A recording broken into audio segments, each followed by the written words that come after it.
Greetings, seekers of wisdom and lovers of history.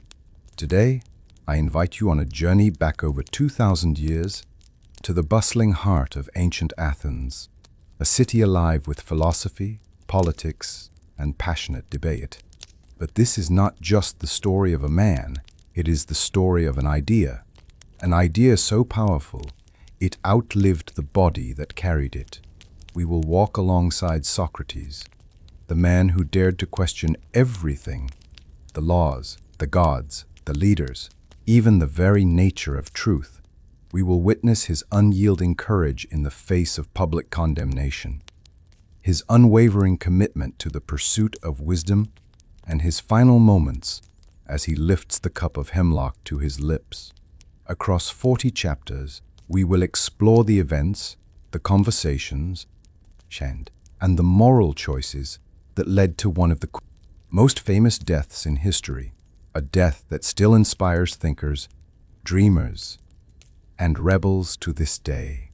So settle in, open your mind, and prepare to step into the agora, into the prison cell, and into the mind of the philosopher who refused to betray his principles. This is the story of Socrates, and the last lesson he ever gave. In the dusty streets of Olopus, a humble suburb of Athens, a boy named Socrates was born around c. by Tiverge, BCE. His father, Sophroniskis, was a stonemason, shaping marble into monuments for the city. His mother, Phaenarete, was a midwife, bringing life into the world. From these two callings, craft and birth, Socrates would inherit the tools that shaped his life, the patience of a craftsman, and the art of helping others give birth to ideas. Young Socrates was not handsome. His features, bulging eyes, a flat nose, thick lips, were the subject of teasing. Yet behind those eyes burned a restless curiosity. He listened more than he spoke, observing the merchants in the agora, the soldiers in the training fields, the elders debating in the shade of the olive trees. When other boys chased games, Socrates chased questions. What makes a man good? Is courage born or made? Can truth be known, or is it only believed? His early education in poetry and music gave him the words to express his thoughts, but his mind reached beyond. In the evenings, his father taught him stonework, chipping away to reveal the form hidden inside. Socrates would later say that teaching was much the same, removing the unnecessary to uncover truth. Though unaware, this curious child was walking the first steps toward a destiny that would challenge Athens itself. As Socrates grew, Athens itself was becoming the intellectual heart of the Greek world. His father ensured he learned the basics of reading, writing, music, and gymnastics. But it was in the words of poets like Homer and Hesiod that the boy first encountered great ideas about honor, justice, and the will of the gods. In the marketplace, Socrates overheard traveling philosophers, disciples of Anaxagoras, speak of a cosmos ruled not by myth but by reason. They told of a sun not as a god in a chariot, but as a great burning stone. These ideas unsettled the young Athenian, planting seeds of doubt and curiosity. Though his family was modest, Socrates was relentless in seeking teachers. He learned from craftsmen, sailors, and foreign merchants. Every skill, every story became a window into a deeper question: what is wisdom, and who possesses it? Unlike his peers, who studied merely to advance in politics or trade, Socrates began to suspect that learning was not about gaining power, but about seeking truth for its own sake. He kept a mental storehouse of questions, each one a stone waiting to be shaped into a philosophy. The city schools gave him knowledge, but the streets gave him understanding. Socrates was slowly becoming more than a student. He was becoming a seeker, beloved. As a young man, Socrates answered the call of Athens to defend her in the Peloponnesian War. Though he was no towering warrior, his endurance and courage soon earned him the respect of his comrades. He fought in 3 major campaigns, Potidæa, Delium, and Amphipolis, each testing his body and spirit. At Potidæa, he saved the life of a wounded Alcibiades, carrying him to safety under a rain of arrows. At Delium, when the Athenian line broke and soldiers fled, Socrates refused to turn his back, retreating slowly and in order, his calm presence steadying those near him. The battlefield became another kind of classroom. Here, Socrates saw bravery stripped of speeches and glory, reduced to survival and loyalty. He began to wonder, is courage merely the absence of fear, or is it knowing fear and still choosing the right action? Though war left its scars, Socrates returned to Athens not seeking reward or public office, but ready to engage in a different kind of battle, the battle for truth in the minds of his fellow citizens. War changed Socrates, but it was peace that transformed him.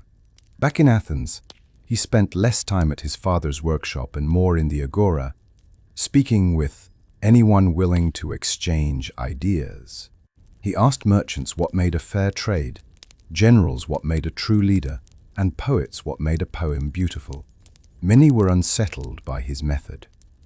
Socrates rarely offered answers. Instead, he asked questions until his companions found their own certainties crumbling. He sought definitions, not opinions. If someone claimed to know what justice was, he would gently probe until contradictions appeared, leaving his partner puzzled. He began to suspect that wisdom lay not in knowing many facts, but in recognizing one's ignorance. This realization, humility before truth, would become the heart of his philosophy. Friends started gathering around him, intrigued by his relentless pursuit of clarity. Some, like Plato and Xenophon, would one day carry his ideas far beyond Athens. But for now, Socrates was still a man sharpening his tools, the chisel of reason and the hammer of dialogue. One morning, as Socrates prepared to leave for the agora, he'd paused. In the stillness, a voice spoke, not from any person nearby, but from within. It was not a command, but a gentle prohibition, a warning when his course was wrong. Socrates called it his daemonion, a divine sign that guided him throughout his life. This inner voice did not tell him what to do, only what not to do. If he was about to act unjustly, to speak rashly, or to walk into danger without purpose, the voice would stop him. In time, Socrates came to trust it implicitly. Athenians were familiar with oracles and omens, but this private sign was unusual. Some saw it as a gift from the gods, others mocked it as superstition.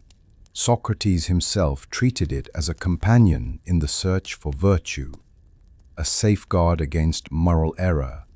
This daemonion would play a decisive role in his life, including moments when obeying, it brought him into direct conflict with Athens' rulers. To Socrates, truth and inner justice outweighed public opinion. The voice was not merely a warning. It was a reminder that a life worth living must be guided by conscience. In a city where professional sophists charged high fees to teach rhetoric and persuasion, Socrates stood apart. He asked for no payment, claiming that wisdom was a shared treasure, not a commodity to be sold. His classroom was the streets, the markets, and the gymnasia of Athens. Each day, he sought out conversations, not to lecture, but to engage. His method, later called the Socratic method, was simple but unsettling. Ask a question, challenge the answer, and peel away assumptions until only the truth or the realization of ignorance remained. Those who studied with him left with sharpened minds, though some also left feeling exposed. Socrates welcomed all, young aristocrats, humble artisans, even strangers from far lands.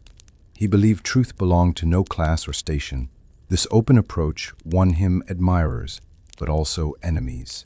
Powerful men grew wary of the barefoot philosopher, who could dismantle their arguments in public. Yet Socrates remained unconcerned with reputation. His only aim was the pursuit of virtue. Among those drawn to Socrates were brilliant young men who would one day shape history. Plato, quiet but sharp-eyed, listened more than he spoke, storing every word. Xenophon, the soldier historian, admired Socrates' discipline. Alcibiades, charismatic and ambitious, was captivated by the philosopher's fearlessness. To these students, Socrates was more than a teacher. He was a living example of his principles. He lived simply, ate modestly, and walked barefoot in all seasons. His lack of concern for wealth or status was both baffling and inspiring. In the gymnasia, Socrates and his companions engaged in long discussions about justice, love, and the good life. Often the debate stretched until sunset, leaving minds exhausted but hearts stirred. Not everyone appreciated Socrates' probing questions. In the crowd, there were those who saw him as a troublemaker, a man who exposed ignorance too openly, embarrassing influential citizen. Sophists, who made a living teaching persuasive speaking, resented Socrates' claim that truth, not rhetoric, was the goal of discourse. Politicians disliked his refusal to flatter or align himself with factions. Even some ordinary citizens found his constant questioning exhausting. Rumors began to spread Socrates was arrogant, dangerous, perhaps even impious.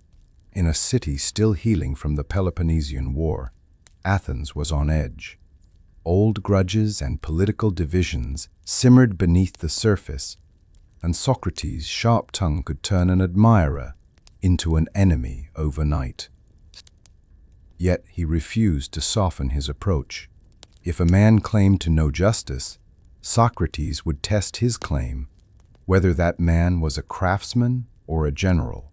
For him, truth was more important than comfort. Athens was a wounded city. Defeat in the Peloponnesian War had cost her empire and much of her pride. Political power shifted wildly, from democracy to oligarchy and back again, each change bringing purges, trials, and executions. The memory of the 30 Tyrants, a brutal oligarchic regime, was still fresh. Many citizens were quick to suspect betrayal in anyone who spoke too boldly. In such an atmosphere, Socrates' habit of questioning authority made him a target. Yet he remained in the public eye, walking the same streets, speaking in the same open spaces. To him, philosophy was not a private luxury, but a public duty. His voice was needed most when the city was afraid. Friends warned him to be cautious. Enemies waited for a mistake. But Socrates would not trade truth for safety. He knew that the seeds of change grew best in the cracks of comfort and complacency. Forda and Pingturi, when the 30 tyrants seized power, they ruled with fear. Political opponents were exiled or executed without trial. Many Athenians kept silent to survive. Socrates, however, refused to participate in injustice. Ordered to arrest an innocent man for execution, he disobeyed. It was a dangerous act of defiance, one that could have cost him his life. But the tyrants were too busy consolidating power to punish him immediately. To Socrates, obeying the law did not mean serving injustice. He believed the soul suffered more from committing wrong than from enduring it. His refusal to carry out an unjust order was a lesson to his students. Courage is measured not in words, but in the willingness to act according to conscience, even under threat. This moment would later resurface at his trial, showing that he had always acted with moral consistency. Yet, it also marked him as a man unwilling to bend to authority, a fact his enemies would not forget. As Athens slowly rebuilt after the war, whispers began to circulate about Socrates.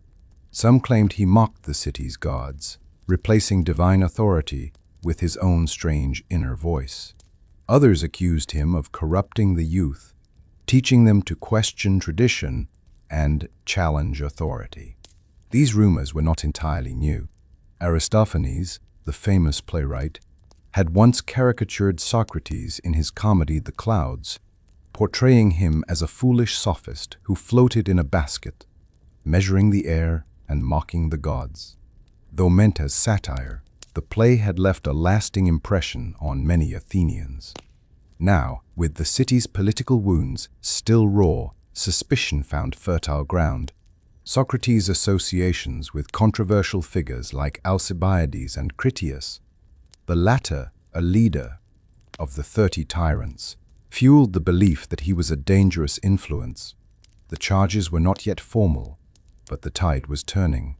Socrates continued his conversations as before, but he could sense the growing hostility. The marketplace debates were now watched not only by students, but by those eager to see him fall. 3 men stepped forward to lead the case against Socrates: Meletus, Anytus, and Lycon. Meletus, a young poet, accused Socrates of impiety, denying the city's gods and introducing new divinities. Anytus, a powerful politician, claimed he corrupted the youth. Lycon, an orator, supported the charges, perhaps for personal influence. Their motivations were complex. Meletus appeared driven by youthful zeal and the desire to protect tradition. Had political reasons.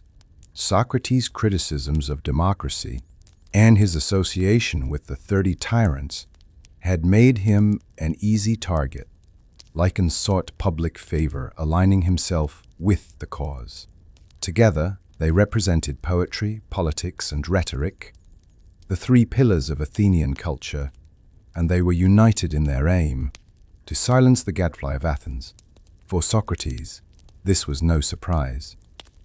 He had long believed that those who question power invite hostility.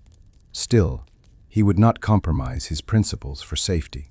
If the city demanded an answer, he would give one openly.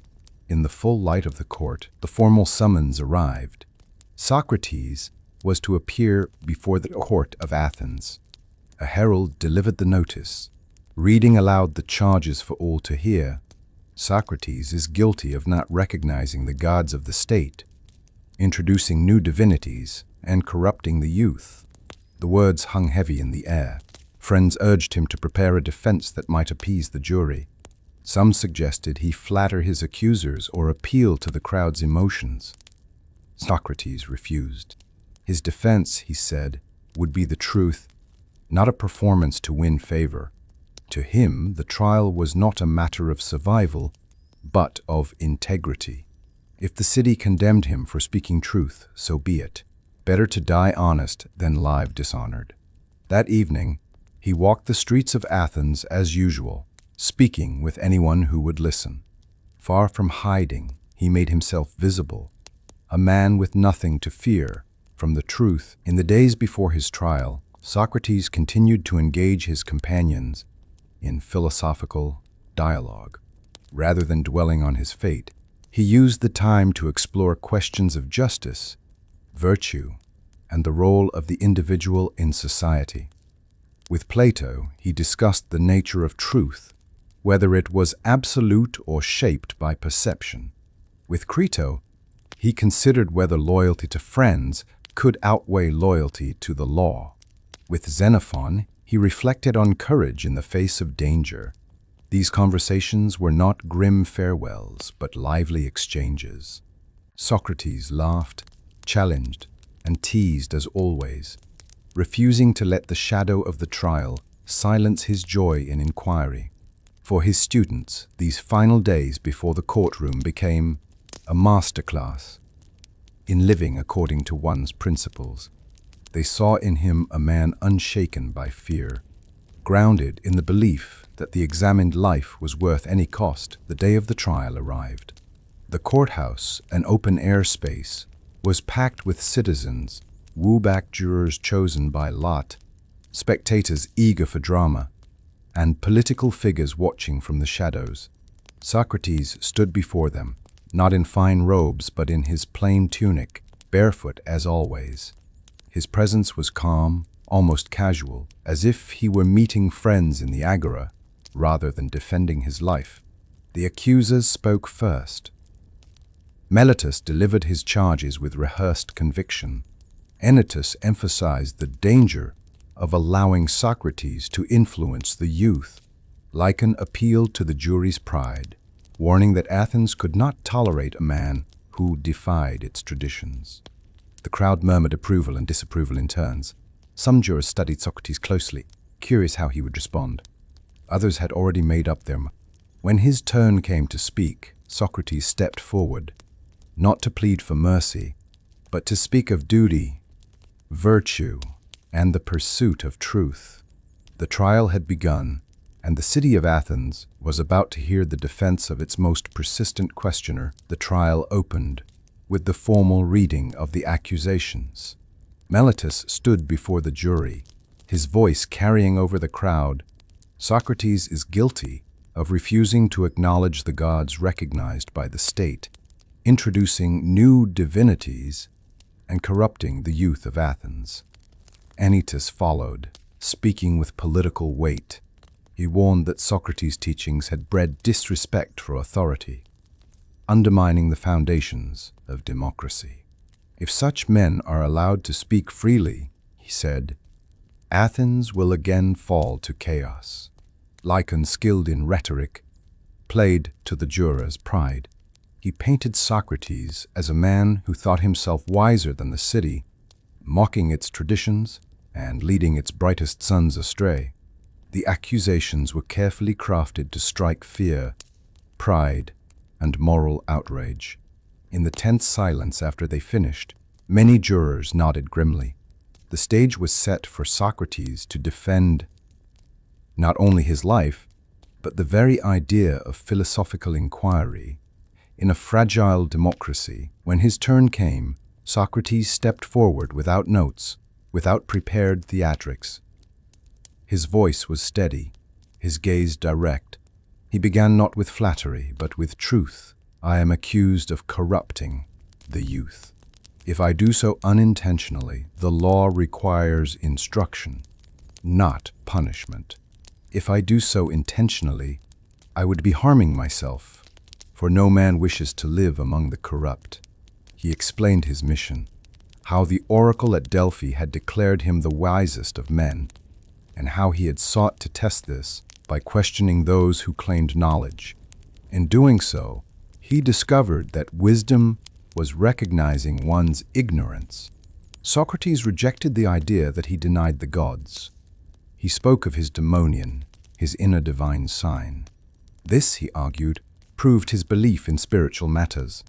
He reminded the jury that his role was like that of a gadfly to a great horse, stirring Athens from complacency. If you kill me, he warned, you will harm yourselves more than you harm me. Some jurors were impressed by his fearlessness. Others were angered by his refusal to beg for mercy. After hours of speeches, the jurors cast their votes using small bronze discs, one for guilty, one for not guilty. The votes were tallied, the verdict guilty. The margin was narrow, but enough to seal Socrates' fate. A murmur swept the crowd. Some were pleased, others shocked. Socrates remained unmoved. He had expected this outcome, knowing that his refusal to flatter the jury or hide his beliefs had likely cost him their favor. But the trial now moved to the penalty phase. In Athenian law, both accuser and defendant proposed punishments, and the jury chose between them. The accusers called for death. Many expected Socrates to counter with exile or a fine. Instead, he smiled and proposed something unheard of: free meals for life at the public hall, as a reward for his service to Athens. The crowd gasped at what they saw as arrogance. The jury reacted with disbelief to Socrates' proposal of a public reward. To them, it sounded like defiance. Some urged him to suggest a fine or exile. At last, under pressure from his friends, he offered a fine of 30 minas, an enormous sum his supporters would help pay. But the damage was done. The jurors, angered by what they saw as insolence, leaned toward the harsher penalty. Anytus pressed for execution, arguing that anything less would be an insult to the city. Socrates, far from pleading for his life, told them he feared injustice more than death. To escape death is not difficult, he said. To escape wickedness is far more difficult, for it runs faster than death. The jurors cast their votes again, and this time the margin widened. The sentence was death by drinking hemlock. The herald announced the verdict. Socrates was to die by drinking poison hemlock. A wave of emotion passed through the crowd, some triumphant, others visibly shaken. Socrates stood without trembling. He spoke not of revenge or regret, but of fate and the soul's journey. No one knows whether death may not be the greatest blessing a man can have, he said, but men fear it as if they knew it to be the greatest of evils. He urged his friends to care for their own souls, to seek virtue above all else. Remember, he said, the unexamined life is not worth living. As he was led away to the prison, Plato and others followed, already planning how they would preserve his words for future generations. Socrates' trial was over, but his final lesson had just begun. The prison was a small, dimly lit chamber with stone walls and a single barred window. Here, Socrates awaited the day of his execution. He was not alone for long. Friends and students came daily, bringing food, conversation, and the comfort of companionship. Plato, Crito, Apollodorus, and others sat on the worn benches, listening as Socrates continued his philosophical discussions as if nothing had changed. He spoke of the soul, of virtue, and of the nature of justice. Outside, the city went about its business. Inside, time seemed suspended. Socrates' calm baffled his visitors. While they grieved, he remained steady, saying that a philosopher spends his life preparing for death, not with sorrow, but with understanding. The prison walls did not silence him. If anything, they made his words more precious, each conversation a gift before the inevitable end. One morning, Crito arrived early, his face lined with urgency. He had arranged everything, bribed the guards, secured a safe route out of Athens, and prepared a place for Socrates to live in exile. "Escape tonight," he whispered. Crito pleaded, saying that to stay would be to abandon his family and friends, to give victory to his enemies. "Do it for those who love you," he urged. Socrates listened patiently, then shook his head.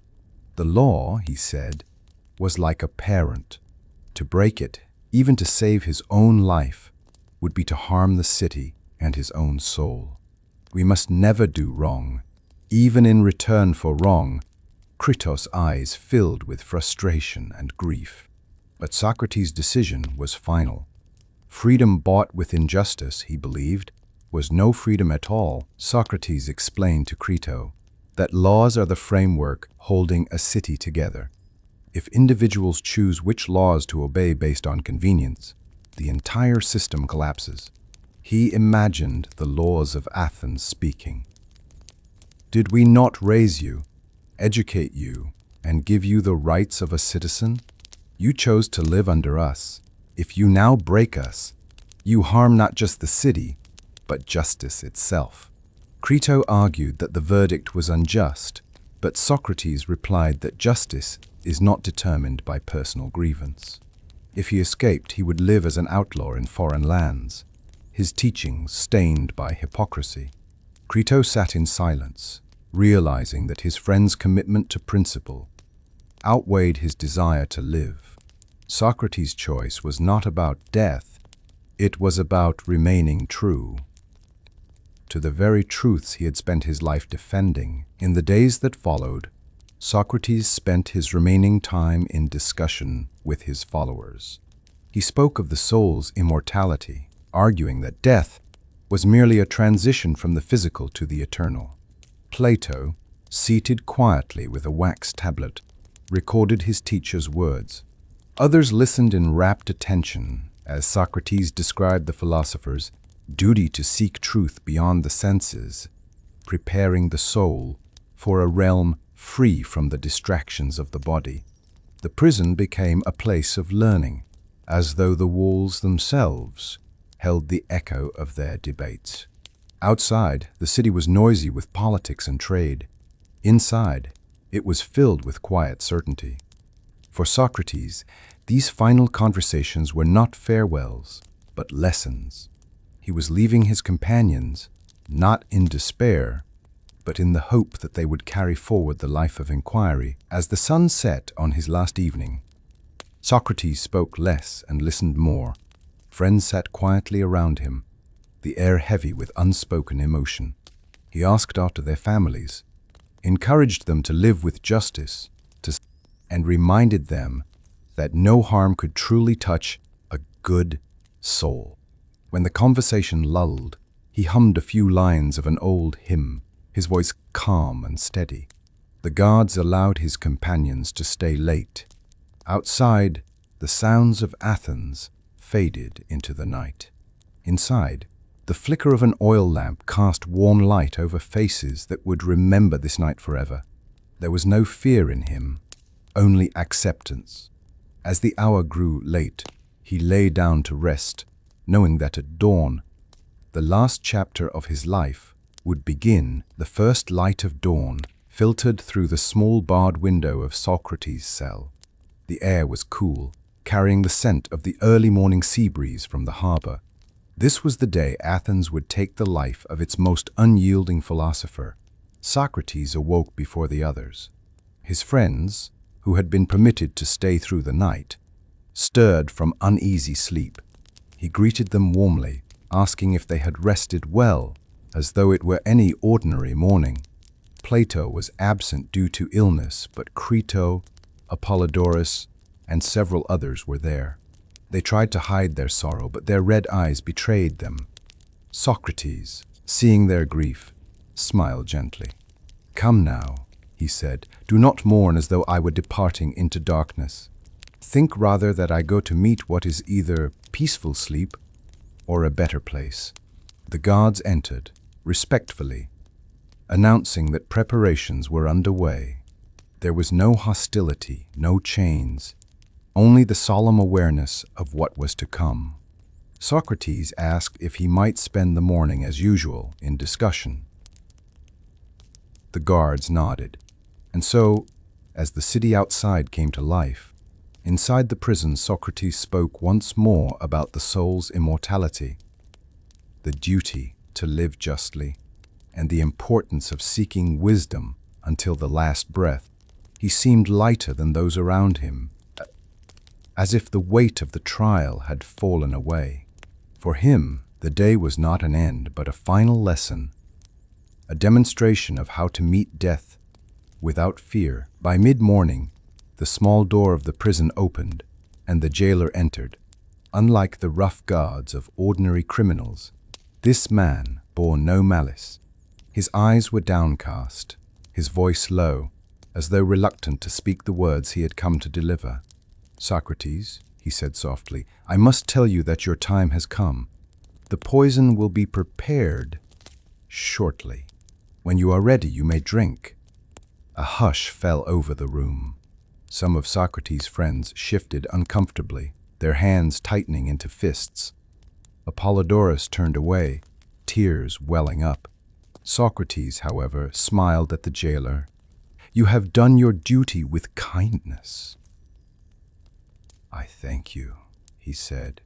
The man hesitated, visibly moved, before bowing slightly and stepping back toward the door.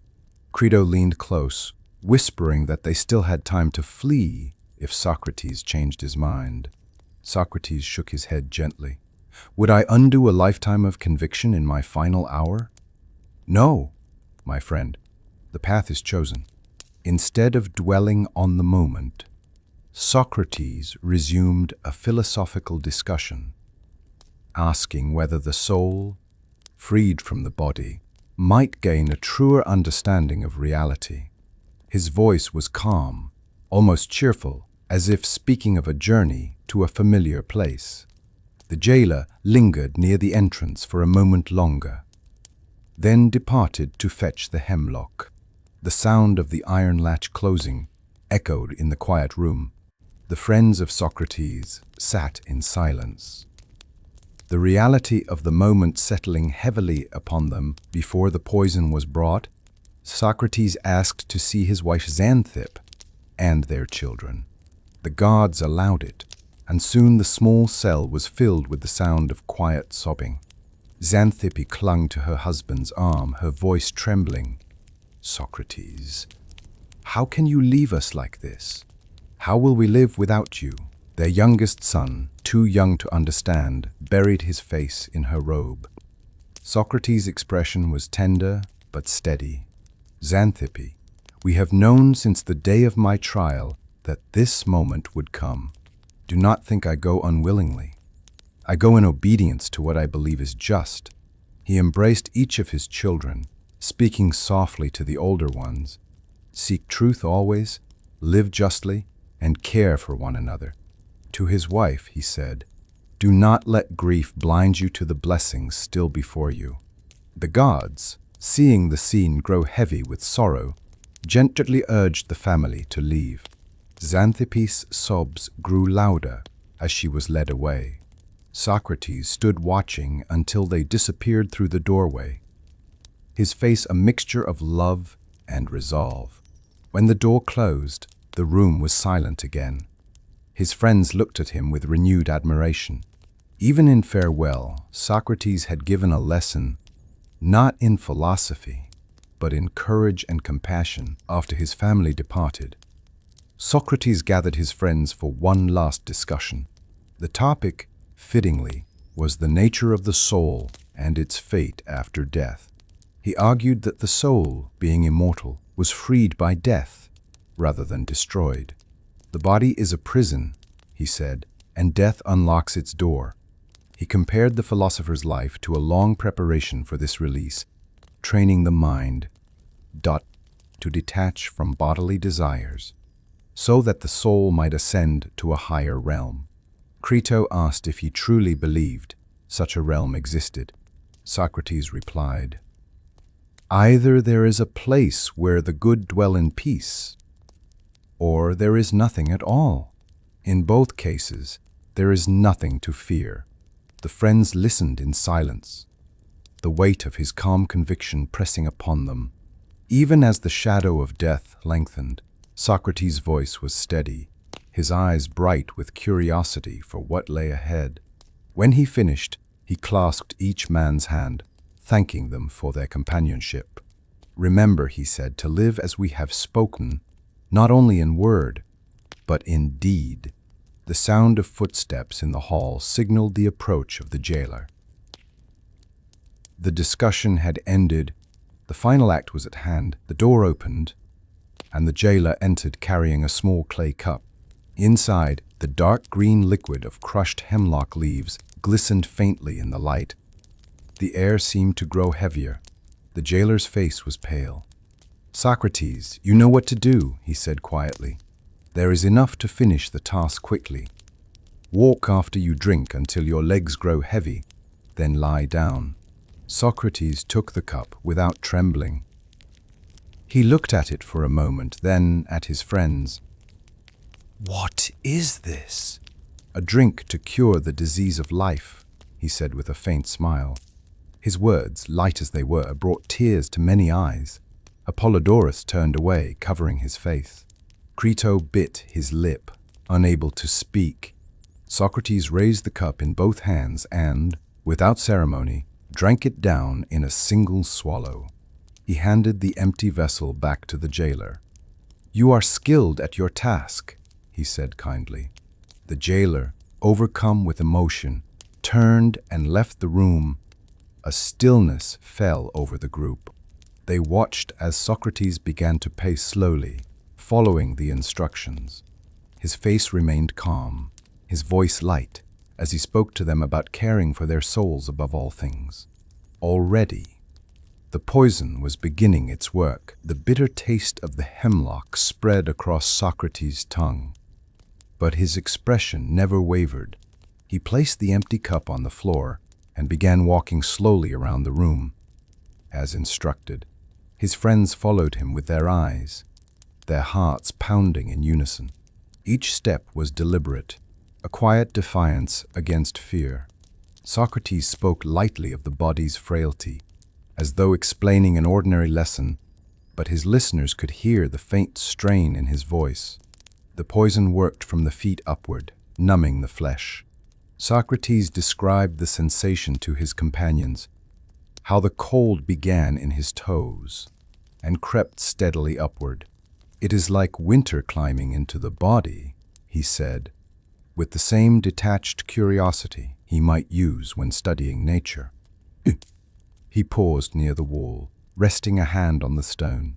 "This," he murmured, "is the moment when the body begins to fall away." There was no panic, no regret, only observation, as though he were both participant and witness. At last, his legs grew heavy, and he allowed Crito and another friend to guide him to his bed. His face was pale, but his eyes still shone. "Do not weep for me," he said. "Weep for those who fear death." Wardris said des. As the poison's numbness spread, emotion broke through the restraint of Socrates' companions. Apollodorus, unable to contain himself, sobbed openly, burying his face in his hands. Others turned away, their shoulders shaking.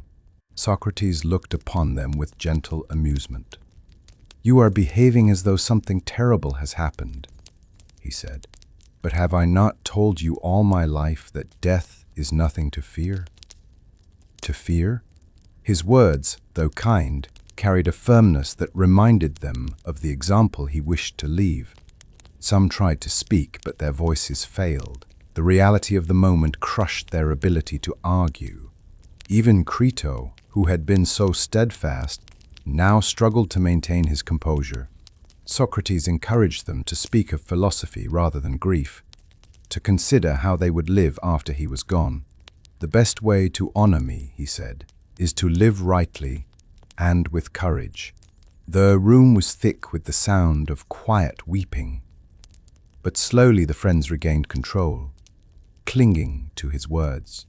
This was not only his death, it was his final lesson, and they were determined to learn it. The numbness had now reached Socrates' knees. The jailer approached, gently pressing his foot. Socrates felt nothing. "When it reaches the heart," the jailer said quietly, "it will be over." Socrates lay back on his bed, resting his head on a folded cloak. His breathing was steady, but his voice grew softer. "The body is heavy now," he remarked, "but the soul feels lighter. The shaitsis, sir." He spoke to his companions about the importance of preparing one's soul daily, so that death would never come as a thief in the night. "Do not wait until this moment to consider how you should live," he said. The friends watched as the chill crept higher. His hands, once so animated in conversation, now lay still at his sides. His skin grew pale, his lips slightly blue. In the quiet, the only sounds were the faint crackle of the oil lamp and the measured rhythm of Socrates' breath. Every man in the room knew these breaths were numbered. The cold had now reached Socrates' chest. His breathing slowed. He turned his head slightly toward Crito, who leaned close to hear. "Crito," he said, his voice barely above a whisper, "we owe a cock to Asclepius. See that it is paid." The words puzzled some, but others understood. Asclepius was the god of healing, and Socrates' offering was thanks for the cure of life's final illness, death itself. Crito nodded, tears slipping down his face. "It shall be done," he replied. Socrates looked around the room one last time, meeting the eyes of each friend. There was no fear in his gaze, only peace, as though he were already stepping into another realm. His breathing grew shallower, the pauses between each breath longer. Then, with a final exhale, the great philosopher fell still. A deep silence filled the cell. No one moved at first. The reality of the loss settled in, heavy and undeniable. Apollodorus let out a choked sob. Others bowed their heads. The man who had spent his life questioning the world had left it without a trace of doubt. The moment after Socrates' final breath felt like an eternity. No one spoke. The oil lamp flickered, casting shadows that seemed to deepen the stillness. At last, Crito stood and closed Socrates' eyes with trembling hands. "He has gone," he said quietly. The words broke the spell, and soft weeping spread through the room. The jailer returned, his expression solemn. He confirmed the death and stepped back respectfully. There was no sense of triumph, only the gravity of having witnessed the passing of a man unlike any other. Some friends touched Socrates' hand one last time, surprised at how quickly it had grown cold. Others sat in silence, replaying his words in their minds. Crito reminded them of Socrates' last request, the offering to Asclepius. It was a small duty, yet it carried the weight of his entire philosophy, gratitude, even in death. As they prepared to leave, the city outside was still alive, with its usual noise, unaware that one of its greatest voices had been silenced. But in that quiet prison cell, those who had known him understood that Socrates' legacy would not die. His words, his example, and his courage would live on in the hearts of all who sought truth. In the days following Socrates' death, Plato sat in his home, committing to writing every detail of the final conversations in the prison cell. Though he had been absent due to illness, his fellow students recounted each word to him with care. He organized the dialogues into a work that would become Phaedo, preserving not only Socrates' arguments for the soul's immortality, but also the calm dignity with which he faced death. Plato knew this was more than a historical record. It was a philosophical testament. He shaped the narrative to reveal Socrates not as a martyr to politics, p4, piri, but as a man who lived consistently with his principles until his last breath. In Phaedo, Plato gave future generations the chance to sit in that dimly lit prison and hear Socrates' voice. Through his words, readers would witness a man who embraced death not as an end, but as a passage toward truth. This work, along with other dialogues, ensured that Socrates' teachings would outlive the city that condemned him. In Plato's hands, the story of the cup of Hemlock became a lesson for all time. That philosophy is not mere theory, but a way of living and dying with integrity. At first, the city of Athens moved on as if nothing had happened. Trials, speeches, and trade continued as usual. But in the weeks that followed, a quiet unease settled over the people. Stories of Socrates' composure in his final hours spread quickly. Those who had called for his death began to question whether the trial had been just. Parents worried about the example set for their children, that Athens had silenced a man for speaking his mind. Some jurors privately admitted regret. Others defended their decision, insisting that law must be obeyed, even if the outcome was painful. Yet the image of Socrates calmly drinking the hemlock remained etched in the city's conscience.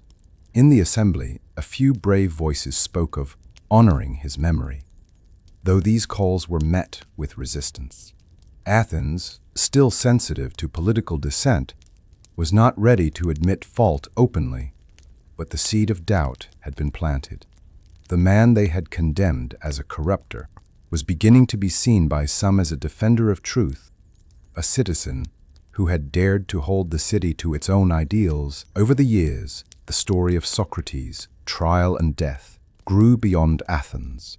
Traveling merchants carried it to other Greek cities, where philosophers debated its meaning. For some, Socrates became a symbol of resistance against tyranny. For others, he was a reminder of the danger of questioning authority too boldly. Yet for all, his life became inseparable from the ideals of courage, virtue, and the pursuit of truth. Artists began to paint scenes of his trial and final moments. Poets wove his words into verse. Students from distant lands came to Athens seeking his disciples. The suppi were, eager to learn the method of questioning that could strip away falsehoods. In time, the city itself began to reclaim him, quietly shifting the narrative. From dangerous dissenter to wise monuments were discussed, though none were built in his lifetime. His name became part of public speeches, sometimes as a cautionary tale, sometimes as an inspiration. By the generation after his death, Socrates had already passed from man into legend, a figure whose example was studied as much for his manner of dying as for his manner of living. From Athens to the far reaches of the Greek world, Socrates' life became a source of lessons for rulers, teachers, and commons. His refusal to compromise principles for safety was cited in speeches on justice. His method of questioning inspired scholars to challenge assumptions rather than accept tradition blindly. Teachers adopted his style of dialogue, training students not merely to repeat knowledge but to think critically. Leaders invoked his name when defending unpopular truths. Even those who disagreed with his conclusions respected the courage with which he lived and died. Plato's dialogues carried his voice into classrooms and public forums, centuries beyond his death. Through them, readers could hear the cadence of Socrates' questions, feel the force of his reasoning, and witness the calm of his final hours. The greatest lesson was not a single philosophical claim, but the example that philosophy must be lived, not just spoken. His death proved that the examined life might come at a cost, but that it was worth the price. Centuries have passed since Socrates walked the streets of Athens, yet his presence remains alive in the minds of those who seek truth. His words are studied in universities, his method practiced in classrooms, his example invoked in discussions of justice and moral courage. The image of the old philosopher, calmly drinking the cup of hemlock, has become one of history's most enduring symbols. It speaks across time and culture, reminding us that integrity cannot be taken by force, and that death is powerless against a life lived in truth.